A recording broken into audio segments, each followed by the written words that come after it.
dövlətləri və milli qurumlarının məktəbləri arasında Hədəf Liseyinin təşkilatçılığı ilə 2-ci Türk İnteqrasiya Olimpiyadası keçirilib. Olimpiyada Türk dövlətlərinin dildə, fikirdə, işdə birlik şüarının təhsil vasitəsilə birləşməsini hədəfləyib. Qeyd edək ki, Türk İnteqrasiya Olimpiyadası Fənlərin Dostluğu Olimpiyadası əsasında yaradılıb.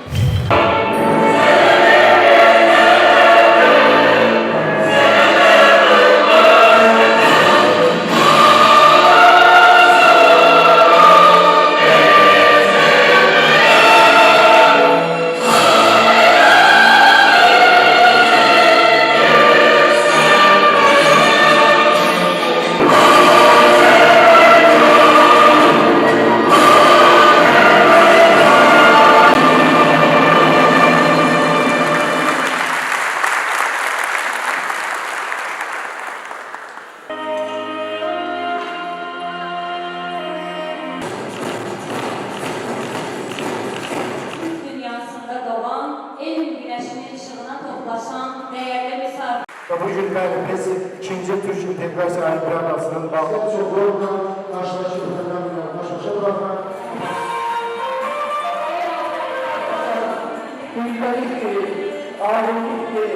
bacarmaqdan gedir və nə ikinci, nə üçüncü yox, nə birinci olmalıdır.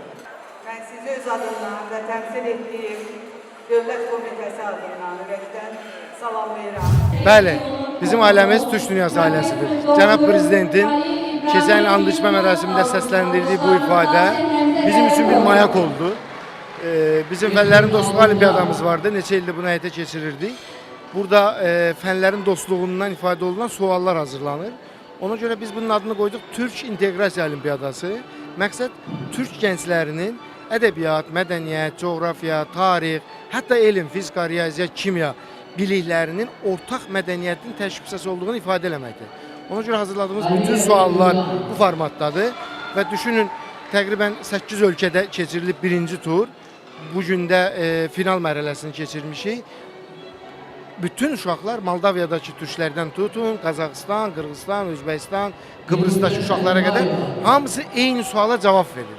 Və bu hər ölkənin təhsili fərqli, hər ölkənin tədrisi kurikulumu fərqli, amma eyni suala cavab verirlər. Məqsədimiz əslində ortaq mədəniyyətin bir olduğunu ifadə eləmək. Yəni onlara məsəl üçün Mirzə Uluğbaydan da sual düşə bilir, onlara Nəsrəddin Tusidən də sual düşə bilir, Fərabidən də sual düşə bilir və bir də suallar arasında inteqrasiya var.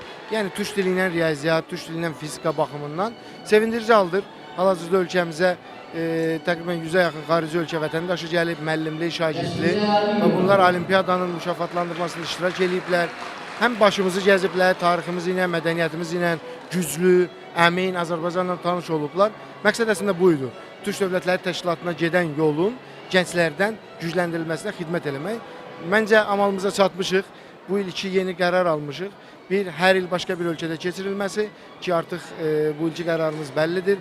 Hədəf Şirkətlər Qrupu ilə ortaq hərəkət elədiyimiz Ankarada fəaliyyət göstərən, Türkiyədə fəaliyyət göstərən Nəsibə Aydın okulları gələn il artıq bu olimpiyada orada keçiriləcək.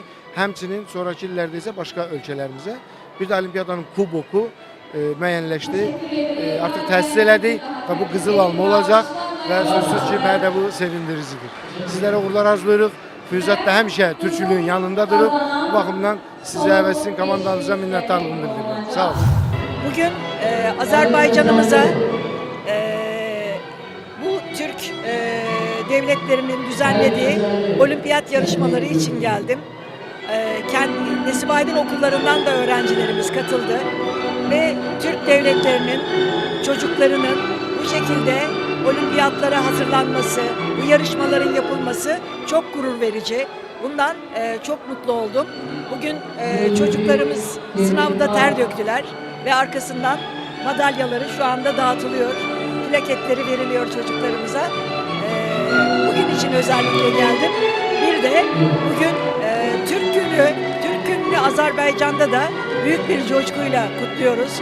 Türk Günü'nü, Türk devletlerini çok önemsiyorum ve Türkiye'den, başkenti Ankara'mızdan, Türkiye'nin dört bir tarafından Azerbaycanlı kardeşlerimize selamlarımı, sevgilerini gönderiyorum.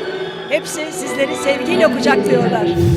Biz bu ildən etibarən bu olimpiyadanın informasiya dəstəkçilərindən biriyik. Eyni zamanda biz qərar qəbul etdik.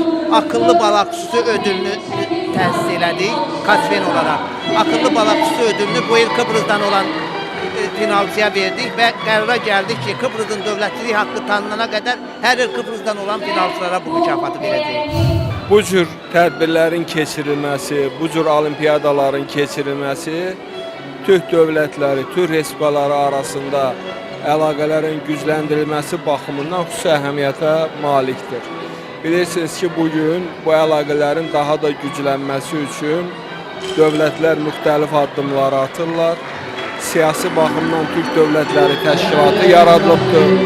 Türksoy var və eyni zamanda düşünürəm ki, bu işləri yalnız dövlət qurumları yox, eyni zamanda bizim təhsil müəssisələri, məktəblərimiz də həyata keçirməlidirlər və hesab edirəm bu mənada Hədəf qrupunun həyata keçirdiyi bu layihə və atdığı bu addımlar bizim gələcəyimiz üçün olduqca önəmlidir. Yəni biz gələcəyin Türk əsri, Türk dövrü olduğunu həmişə deyirik və bu da bax həmən o dövrə bizə aparan, bu istiqamətdə bizim fəaliyyətimizi gücləndirən önəmli uğurlu layihələrdən biridir. Artıq Türk İnteqrasiya Olimpiyadasında 2-ci il iştirak edirəm və ikisində də qızıl medal qazanmışam. Suallar çox maraqlı və düşündürücü idi. Məncə məhz bu suallardır ki, olimpiyadanı digər olimpiyadalardan fərqləndirir.